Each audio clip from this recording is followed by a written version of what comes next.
चोर की दाढ़ी में तिनका। एक बार की बात है, बादशाह अकबर की हीरे की अंगूठी गुम हो गई। उन्होंने उसे काफ़ी तलाशा, लेकिन वह नहीं मिली। उन्होंने इस बात का जिक्र बीरबल से किया तो बीरबल ने पूछा, हुजूर, क्या आपको याद है कि आपने वह अंगूठी कहाँ उतारी थी? कुछ देर सोचने के बाद अकबर ने जवाब दिया, नहाने जाने के पहले मैंने वह अंगूठी उतारकर पलंग के पास रखे संदूक में रख दी थी। नहाकर आने के बाद मैंने देखा कि अंगूठी गायब है। हुजूर, तब तो हमें संदूक सहित इस पूरे कमरे की अच्छी तरह तलाशी लेनी चाहिए। अंगूठी यहीं कहीं, बीरबल बोला, लेकिन वह यहाँ नहीं है। मैंने सेवकों से कहकर संदूक तो क्या, कमरे के हर कोने को तलाशा, पर अंगूठी कहीं नहीं मिली। अकबर ने कहा, तब तो आपको अंगूठी गुमी हो गई है।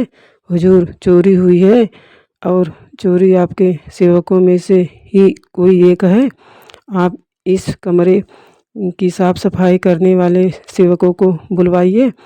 अकबर ने सभी साफ सफाई करने वाले सेवकों को बुलवा लिया। वे कुल 6 लोग थे। बीरबल ने उनसे अंगूठी के बारे में पूछा तो सबने मना कर दिया। तब बीरबल बोला, लगता है कि अंगूठी चोरी ही हो गई है।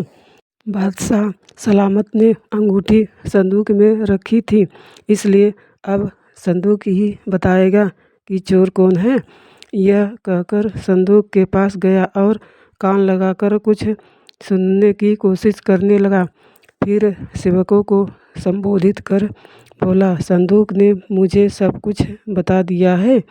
अब चोर का बचना नामुमकिन है।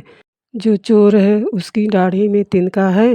ये सुनते ही 6 सेवकों में से एक ने नज़रें बचाते हुए अपनी दाढ़ी पर हाथ फिराया। बीरबल की नज़र ने उसे ऐसा करते देख लिया। उसने फौरन उस सेवक को गिरफ्तार करने का आदेश दे दिया। कड़ाई से पूछताछ करने पर उस सेवक ने सच उगलकर अपना दोष स्वीकार कर लिया। बादशाह को बीरबल की अक्लमंदी से अपनी अंगूठी वापस मिल गई।